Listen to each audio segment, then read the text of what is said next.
Pray गरौँ है गडसँग यसपालि सेन्जन होस् हाम्रो रोमानिया पनि है। नेपालमा भएको भए चट्ट आइसक्रिम बेच्दै हिँड्नु हुन्थ्यो यस्तो बक्समा। नेपाली बहादुरहरू यहाँ रोमानिया हलाउन आइपुगेको छ यार केटा। मङ्की पनि छैन गाइज जङ्गलमा यार। आमा यो के हो? किप्टेलेट। किप्टेलेट ल बाई बाई गौबारी बाई बाई बाई बाई। वास्तवमा भन्नुपर्दाखेरि एग्रिकल्चर र काउफार्म सेक्टरको मान्छे हो है म चाहिँ। Hello everyone, what's up guys? Welcome back to another episode of Jeevan Rai from Prundu Romania. So आज next morning, next episode लिएर उपस्थित भइसकेको छु म यहाँहरुकै जीवन राई है। आज चाहिँ मेरो फेरि पनि गाउँबारी जाने हाम्रो प्रोग्राम छ भनौँ न, काम छ आज पनि त्यहाँ है। अब गाउँबारीको प्रोग्राम आज या भोलि लास्टै होला जस्तो छ। आज पनि लास्ट हुनै सक्छ नत्र भोलि लास्ट स्योर 100% हुन्छ है। त्यही भएर हजुरहरूलाई फेरि आज अब अन्तिम पटक गाउँबारीतिर लिएर जाँदैछु र हाल आएर अहिले एकदम चर्चाको विषय बन्न सफल हाम्रो रोमानिया कन्ट्री सेन्जन हुने कि नहुने विषयमा जुनको 8 तारिक यानि कि भोलि र पर्सि भोटिङ हुँदैछ। त्यसपछि के रिजल्ट आउँछ हेरौँ यार। हामी सबैजना वेटिङमा छौँ। लेट्स सी सेन्जन होस् या नहोस् भन्ने हजुरहरूको के छ इच्छा प्लिज कमेन्ट गर्नु होला। हाम्रो इच्छा चाहिँ त्यही हो, सेन्जन होस्। हामी यहाँ रोमानियामा आएको नेपालीहरूको लागि, सम्पूर्ण नेपालीहरूको लागि एकदम बेस्ट राम्रो हुनेछ है। सो त्यही भएर आशा गरौँ, आई होप प्रे गरौँ है गडसँग यसपालि सेन्जन होस् हाम्रो रोमानिया पनि है 2023 मा। लेट्स सी के हुन्छ है त। भोलि जुन 8 र 9 मा भोटिङ हुँदैछ। सो त्यसपछिको रिजल्ट आउट हुन बाँकी हुन्छ र रिजल्ट आए सँगसँगै जे होस् हामी रोमानियाको नेपालीहरूमा खुसियाली छाओस् भन्न चाहन्छु है। यस यु क्यान सी सदा चाहिँ म फेरि पानी भर्न आएको थिएँ यहाँनिर। अनि आरूहरू हेर्नुहोस् यहाँ दिन प्रतिदिन क्या ठुल्ठुलो हल्का रात्र हुँदै पनि छ है। सही हो, भनेपछि खानुपर्छ गाइज, केही छैन।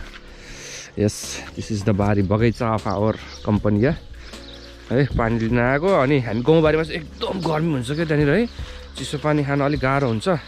त्यही भएर हाम्रो यहाँ म्यामले यो एउटा फ्रिज आइस बक्सको पनि व्यवस्था गर्नुभएको छ है। यसमा चाहिँ हामीले यो दुईवटा चाहिँ एउटा यो चाहिँ आइस हो है। एउटा 2टा आइसको हाल्ने, अरू चाहिँ नर्मल पानी हालिदिने। दिनभरि पुरै चिसो के गाइज यो राम्रो रहेछ यो बक्स चाहिँ। सही हो, नेपालमा भएको भए चट्ट आइसक्रिम बेच्दै हिँड्नु हुन्थ्यो यस्तो बक्समा। हल्का रमाइलो गाइज, टाइम पासको लागि केही छैन, बुझ्नुहुन्छ नि हजुर है। मेरो पानी चाहिँ यहाँ प्याकअप भइसकेको छ। त्यो चाहिँ हाम्रो टिमले है, फेरि म मात्रै खाने होइन, यो हाम्रो टिमले सबैले खाने पानी हो यो। हाम्रो लगभग त्यहाँ केही नभए पनि 6 जनाको टिम हुन्छ अनि 6 जनाको टिमले खाने पानी हो अनि भरेर राखिदिनु पर्ने हुन्छ। यो फ्रेस भयो यार पानी, चिसो पानी, यस्तो फ्रेस मिठो पानी आउँछ यहाँ है। अब ब्याग साइड चाहिँ किन उता लिएर जाने, अहिले हामी यहीँबाट गाडी चढ्नु पर्ने हुन्छ हाम्रो कम्पनीबाट। यहीँ राखिदिन्छु गाइज, भारी चिज किन लिएर जानु है। यो यहाँ राख्ने अनि चल्दिने हो गाइज। रुमतिर खानासाना खाएर फेरि रेडी हुनुपर्ने हुन्छ। सदा चाहिँ डेली भ्लगको दौडमा थिएँ बट है 1-2 दिन मिस भयो गाइज प्रोग्रामले गर्दाखेरि अनि कामको चापले गर्दाखेरि पनि मिस भएको थियो। आइएम सो सरी भन्न चाहन्छु है। एकदम daily blog, daily information blog या डेली हाम्रो वर्किङ ब्लगहरूको हाल्ने मेरो एकदम प्लानिङ छ। कन्टिन्यू गर्दै पनि छु, हेरौँ के हुन्छ। आगामी दिनमा सक्सेस भइहाल्ला कि नहोला त्यो त अब फ्युचरले बताउने कुरो हो होइन। त्यो अहिलेसम्म दौडधुपमै छु, 1-2 दिन चाहिँ मिस भएको छ। आइएम सरी फर द्याट है। अनि मलाई अहिले पनि है कमेन्टमा धेरै आउने गर्छ यो रोमानिया आउँदाखेरि जाडोको कपडा ल्याउनु कि गर्मीको कपडा ल्याउनु भनेर होइन। अब अहिले त हाम्रो यहाँ गर्मी सुरु भइसकेको छ। अब अहिलेको अवस्थालाई हेरी त यस्तै टी सर्टहरू भेस्टहरू नै बेस्ट हुन्छ है गर्मीको लागि। बट जाडो पनि आउँछ है। यहाँ चाहिँ धेरै म्याक्सिमम् चिसो हुने गर्छ। अनि मेरो पर्सनल सजेसन चाहिँ के भन्न चाहन्छु भने तपाईँ रोमानिया आउँदै हुनुहुन्छ भने चाहिँ सकेसम्म जाडोको कपडा नै ल्याउनु होला क्या बढी मात्रामा। किनभने गर्मीमा त यताउता जसो तसो भेस्ट हल्का फुल्का लाएर चढिहाल्छ होइन। जाडोमा त अति जाडो हुँदो रहेछ क्या। हामी आउनुमा यस्तो चिसो थियो यहाँनिर है। ओ माई गड, यत्रो भित्र आयो नि ज्याकेट स्याकेट लाउँदाखेरि पनि तातो नहुने के। त्यही भएर मेरो पर्सनल सजेसन चाहिँ त्यही हो हजुरहरूलाई, जाडोको कपडा चाहिँ अलिकति लिएर आउनु होला र गर्मीको चाहिँ अलिक थोरै फटाफट ल्याउनु भयो भने हुन्छ है। केही फरक परेन। यहाँनिर कपडा एकदम एक्सपेन्सिभ छ भन्ने सुनिरहन्छु भिडियोहरूमा पनि। अनि त्यही भएर मैले पनि मार्केटतिर गएर सोधेको छैन। तर अब नेपालमै अब राम्रो कपडाहरू पनि अलिक चिप रेटमै पाइन्छ भने त मिलाएर ल्याउनु न है। मलाई अहिले पनि कमेन्ट आइरहेको थियो नि, त्यही भएर मैले हजुरहरूलाई यो कुरा जानकारी गराउन खोजेको। मैले कमेन्टहरू हेर्दैछु है। अब एक दिन बसेर Q&A गर्ने पनि प्रोग्राम छ। सबैजना साथीभाइहरूसँग बसेर यहाँनिर हजुरहरूको क्वेसनहरूको जवाफ दिने प्लानिङ गरिरहेको छु भनौँ न है। सो अब के हुन्छ हेरौँ, लेट्स सी। यसपालि सन्डे चाहिँ फेरि अब हाम्रो काहीँ प्रोग्राममा जाने प्लानिङ छ। हजुरले थाहा पाइसक्नु भलै भन्दा अगाडि भ्लगमा प्रोग्राम भन्दा पनि अब कुनै खालको नेक्स्ट नयाँ ठाउँमा घुम्न जाने प्लानिङ गर्दैछु अनि सामान पनि किन्नुपर्ने छ अलिअलि त्यही भएर हो है त्यही पनि अब 90% मात्रै होप छ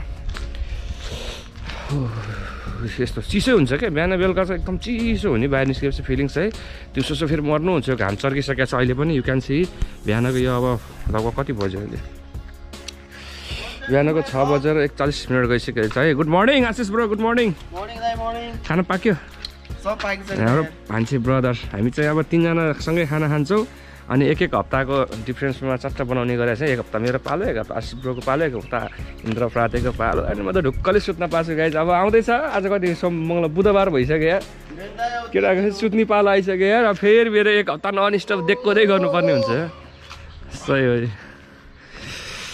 सो अब मुखसुख पनि धोएर आइयो फ्रेस पनि भयो अब 6:45 भइसकेको छ खानासानाको लागि तयारी गर्नुपर्ने हुन्छ गाइज है खानासाना खाऊँ अनि त्यसपछि कन्टिन्यू फेरि ड्युटी वर्किङ गाइज केटा हो डलर टिप्न हिँड्यो भने त कि युरो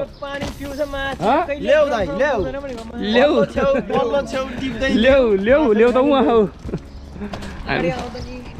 ड्युटी सुरु भइसक्यो गाइज अब ड्युटी हिँड्दैको हामी त है ड्युटी चल्दिएको आज पनि सायद गाउँबारीमै होला आज र भोलि अब लेट्स सी के हुन्छ हेरौँ अब लास्ट अपडेट गर्दैछु तपाईँहरूलाई गाउँबारीबाट चाहिँ त्यसपछि अब कहाँ लान्छ है के हुन्छ हेरौँ हामी चाहिँ अब यहाँ रोमानिया आएको डलर युरो होइन ल्याइ टिप्न लागेको भनौँ न अब यहाँको करेन्सी सही हो ओके बाई बाई अब एकैचोटि लन्चमा गएर भेट्ने गाइस एकैचोटि है हाम्रो यहाँ यस्तो नेपाली बहादुरहरू यहाँ रोमानिया हलाउन आइपुगेको छ यार केटाहरू हामी चाहिँ यस्तो लास्ट इन्डिङ पोइन्टतिर आइसकेका छौँ है अब यहाँ तोरीबारी छ यता गाउँबारी एन्ड देन अब हाम्रो आजको ड्युटी सुरु हुँदै हाम्रो सबैजना आइसक्नु भएको छ अब यहाँ सामान राख्यो अब let's start the duty guys duty working yes guys हाम्रो चाहिँ लन्च टाइम भइसकेको छ है हामी चाहिँ यसो लन्च टाइममा यहाँनिर अस्ति एउटा हामी चाहिँ अमिलो दाना खाएको थियो कि अमला जस्तो त्यो खोज्दै हिँडेको छु गाइज यार जङ्गलभित्र यस्तो झाडी छ यार आमामा यु क्यान सी यार मामा उहाँ पुगिसक्नु भएको छ अगाडि हैट भेट्यो मामा ए रुख हो कि सही हो यार यहाँ भुइँमा त झरेको भेटियो गाइज यही हो अस्ति हामीले खाएको दानाहरू यस्तै बट रुख चाहिँ कहाँ छ आई डोन्ट नो यार यस्तो घना जङ्गल छ तर यहाँनिर ठुल्ठुलो हुन्छ नि बाघ हात्तीहरू भन्ने जस्तो जङ्गली जनावरहरू चाहिँ छैन है डेन्जर खालको चाहिँ त्यहाँ हरिण बँदेलहरू मृगहरू मात्रै रहेछ बाँदर पनि छैन यहाँ फेरि है मङ्की पनि छैन गाइज यो जङ्गलमा यहाँ आमामा टक्क अमला समला अलिकति टिपेर अनि खानासाना खाजा खाउँ भनेको यार जङ्गलपट्टि आएको त्यो पऱ्यो नि फेरि उहाँ पुग्नुपर्छ हामी बाटो छेउमा हामी त धेरै पर आइसक्यो नि यहाँ काम गर्दा यही होइन त यही होइन त यही तर यो सानो रहेछ है अलिक धेरै नै फेरि ऊ होला ओ माथि रहेछ नि टन्नै यार कसरी टिप्ने यार यस्तो हाइटी रुख रहेछ फेरि यो ल मामा के आइडिया लगाएर जोगाएर लगाऊँ त चट्ट टिपेर अनि चट्ट खासा खान गइहाल्नुपर्छ अब लन्च टाइम भइसक्यो धेरै चाहिँदैन धेरै खान पनि सकिँदैन नि फेरि यो त यसको रक्सी बनाउँदो रहेछ गाइज यहाँनिर यार यो दानाको अझै पनि लागेको छ इस सेम अमला लाग्यो है नेपालमा चाहिँ अमला जस्तै देखिने अनि अमिलो पनि हुने क्या स्वाद पनि अमला जस्तै यो सही हो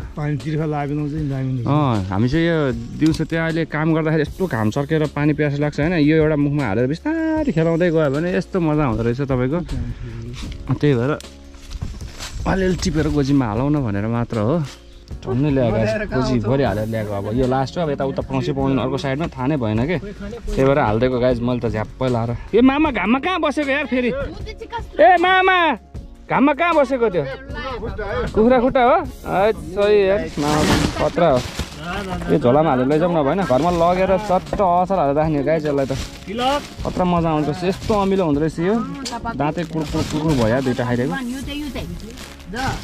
सही हो खतरा गाडीभित्र गएर बसेका छौँ है हाम्रो खाजाहरू सबै रेडी भइसक्यो अवस्था डेङडुङ लाएर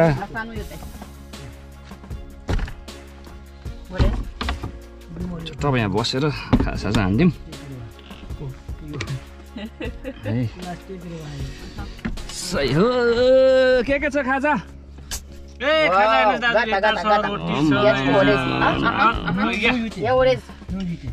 सही होला खाजा साजा हाम्रो यहाँ बुढी माउले के बनाएर ल्यायो यार हाम्रो आमाले ए आमा आमा आमा आमा यो के हो Kiftelet. किप्टेलेट हुन्छ मिस धन्यवाद धन्यवाद Moment. कन्फ्युज भयो Kumplanchere. या वेलकम No. Nepal. धन्यवाद thank you No, Daneba. Swagat. Nepali पुरा बुढी माउ यार हाम्रो मामुले फेरि यहाँ नेपाली बोलेर त नभनी भयो Kumpik.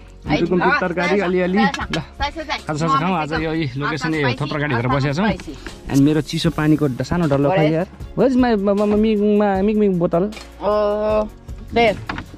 वाटर बोतल Water. Cold water. Cold water my big बोतल स्मल बोतल नो द्याट अर्को oh yeah yes that's my All right. Cold Bravo. Drinks okay ल लेट्स स्टार्ट Azur. हजुर नेपाली फरा दिनुहुन्छ हाम्रो यहाँ रोमानियन मामीले यार सही हो अब खाजा खाइदिउँ Okay. अनि एकछिन रेस्ट गरौँ 1 घन्टा रेस्ट हुन्छ खाजा खाएर अनि झ्याप्प फेरि आफ्नो ड्युटी कन्टिन्यू गर्नुपर्ने हुन्छ है आज गाउँबारीको लास्ट अपडेट हो है फेरि अब यसपछि गाउँबारी नो गाउँबारी गाइज सही हो यस हो Okay, let's start the lunch. Okay.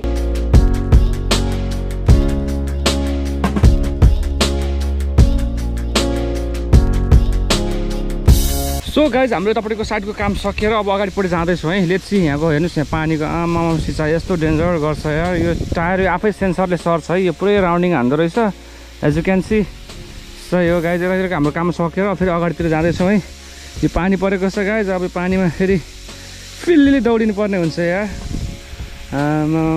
Guys सही हो दौडिदिउँ त होइन ओ माई गड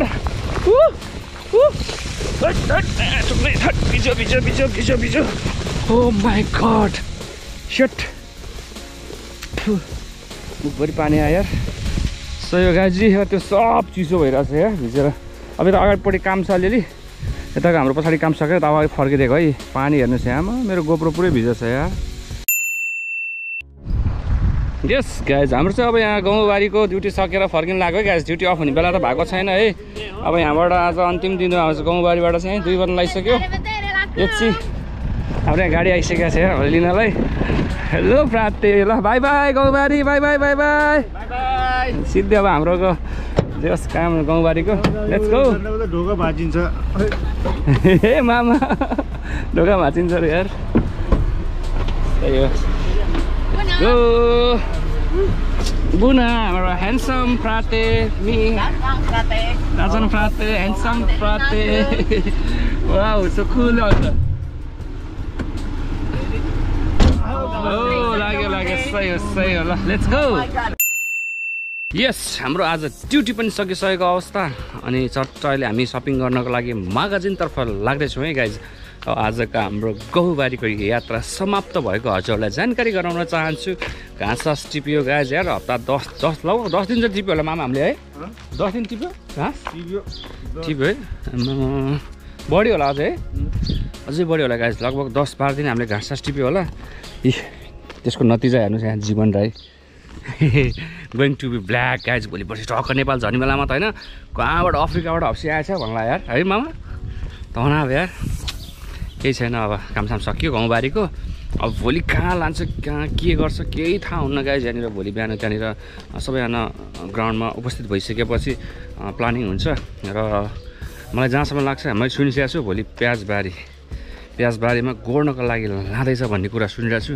लेट्स चाहिँ के हुन्छ हेरौँ त्यहाँ लान्छ कि या हाम्रो काउफार्म साइडमा त्यहाँ कन्स्ट्रक्सनको कामहरू छ त्यहाँ लान्छ आई डोन्ट नो गाइज भोलि भोलि थाहा हुन्छ है त्यही भएर अब magaजिन पुगौँ पहिला चामल किन्नुपर्ने छ आज पनि त्यही हो खास चाहिँ केही थिएन चामल टमाटर हल्का फुल्का लिनुपर्ने छ त्यसपछि लिएर आएर रुममा गएर यहाँ ब्रदरले खाना बनाउँदैछ खानासाना खाने हो सुत्तिहाल्नुपर्छ यार गाइज कस्तो निन्द्रा र थकाइ लागिरहेछ भ्लग पनि एडिट गर्नुपर्ने छ गाइज यार 6:54 गइसकेको रहेछ आमा यस्तो घाम लाग्छ क्या रोमानियामा जहिले पनि यही थियो आजको अपडेट हाम्रो गाउँबारीको घाँस सुखाल्ने काम पनि सक्यो है केही दिन लगातार मैले हजुरहरूलाई गाउँबारीको अपडेट गराइरहेको छु है योभन्दा अगाडिको भ्लगहरू हेर्नु भएको छैन भने हेर्नु होला है गाउँबारी पनि देखियो, घाँस पनि उखालियो। यस्तो चर्को घाममा बाहिर आउटडोरको काम पनि गर्यो है। अब एग्रिकल्चरको काममा आउनलाई मलाई धेरैजनाले सोध्नुहुन्छ कस्तो छ भनेर होइन। एग्रिकल्चर काममा यस्तै हो कि गाइस, आउटडोरको काम हुन्छ। अब गाह्रो भनौँ कि सजिलो भनौँ होइन, कहिलेकाहीँ त्यस्तै गाह्रो फिल्डमा पनि लगिरहेको हुन्छ, एकदम गाह्रो कामहरू भइरहेको हुन्छ, कहिलेकाहीँ इजी पनि भइरहेको हुन्छ।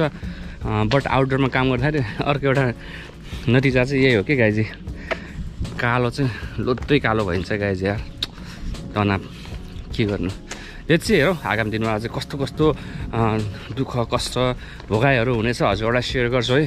म चाहिँ एग्रिकल्चर प्लस काउ फार्म सेक्टरमा छु। अब त्यो सेक्टर सम्बन्धी चाहिँ मैले के कस्तो जानकारी हुन्छ हजुरहरूलाई अपलोड गरौँला। त्यो बाहेकको जानकारीहरू चाहिँ आई डोन्ट नो गाइज। त्यही पनि अब हाम्रो हुन्छ नि नेपाली दाजुभाइहरू कोही भेटघाट भयो, कुनै अर्को सेक्टरमा काम गर्दै हुनुहुन्छ भने उहाँहरूसँग यसो कुराकानीहरू सल्लाहहरू गरेर हजुरहरूलाई सेयर गरौँला है कामको विषयमा चाहिँ। म चाहिँ वास्तवमा भन्नुपर्दाखेरि एग्रिकल्चर र काउ फार्म सेक्टरको मान्छे हुँ है म चाहिँ। सो त्यही भएर हजुरहरूलाई त्यो सम्बन्धी चाहिँ केही चाहिन्छ भने कमेन्ट गर्नु होला। र अब हाम्रो भोलिको यात्रा प्याजबारीको हुनेछ कि काउ फार्मको हुनेछ, त्यो दुइटामा एउटा चाहिँ पक्कै हुन्छ। I don't know guys. यो चाहिँ भोलिको कुरा अब अर्को नेक्स्ट भ्लगमा हजुरहरूलाई अपडेट गरौँला। सो गाइज फाइनली हामी चाहिँ है म्यागजिन पछि आएर यसो साथीहरूको रुममा बसेर एकछिन गफसफ गरेर यसो रमाइलो गरेर एकछिन फर्केको है गाइज। हजुरहरूलाई मैले एकचोटि भनेको थिएँ नि त म यो प्रुन्डोको नाइट भ्यू देखाउँछु भनेर, हजुर हेर्न सक्नुहुन्छ। यस्तो दामी यो लाइटहरू बल्छ है खतरा स्टाइलमा। You can see the road. राति खासै गाडी छैन, सुनसानै छ। बर्ड यस्तो दामी छ यार, लोकेसन सही हो गाइज यार। आम्बो नाइट भ्यू अफ प्रुन्डो गाइज, प्रुन्डो या दामी लाग्छ क्या यो लाइटहरू बल्छ नि यो, यसले गर्दाखेरि यो तल गुलाबको फुलहरू होइन, अनि मासतिर यस्तो भ्यूहरू यस्तो मजा देखिन्छ है। सो यही थियो आजको अपडेट है। अब हजुरहरूसँग धेरै कुराहरूको मैले Q&A गर्नु पनि बाँकी छ। अनि ओ माई गड यस्तो साउन्ड पल्युसन यार यो कारको यार है। सो अहिले चाहिँ हामी अब रुमतिर फर्किँदैछौँ। अनि सो त्यहाँ हाम्रो नेपालीहरू बस्ने घर छुट्टै छ नि त, नेपाली दाजुहरू बस्ने घर। अनि उहाँकोमा गएको थियौँ, यसो बस्यौँ, गफसफ गऱ्यौँ होइन, सुख दुःख गफहरू त। अनि हामी नेपालीहरूको विदेशीको नेपालीहरूको होइन। अनि यही थियो आजको अपडेट हाम्रो गाउँबारी। अब भोलि चाहिँ कहाँ लान्छ के गर्छ केही थाहा छैन है। अनि हाम्रो अर्को कुरो सेन्जेन रोमानिया सेन्जेन हुने वा नहुने न्युजले पनि एकदम तनाव भइरहेको छ। जे होस् सेन्जेन भइदियो भने जे होस् खुसियाली छाउँछ हाम्रो रोमानियन प्लस हाम्रो नेपाली दाजुभाइहरूमा है, दाजुभाइ तथा दिदीबहिनीहरूमा चाहिँ। सो यही थियो आजको अपडेट। अब सेन्जेन भएको नभएको कुरा हजुरहरूलाई बिस्तारै अपडेट गरौँला भन्दै आजको भ्लग चाहिँ अब यहीँ गर्न चाहन्छु है। हामी चाहिँ अहिले यो चोकमा आइपुगेका छौँ यार, यस्तो दामी लाग्यो यार नाइट भ्यू यार। हजुरलाई आज होस् नाइट भ्यू देखाउन पाएको छु, सही हो गाइज यार। र प्रुन्डोको चाहिँ बिस्तारै अब फुल्ली नाइट भ्यू पनि अझ हजुरहरूलाई बिस्तारै अपडेट गरौँला भन्दै आजको भ्लगबाट चाहिँ बिदा हुन चाहन्छु है त guys. Okay bye, see you next vlog. Lots of माया फ्रम जीवन राई फ्रम प्रुन्डु रोमानिया। Okay bye guys.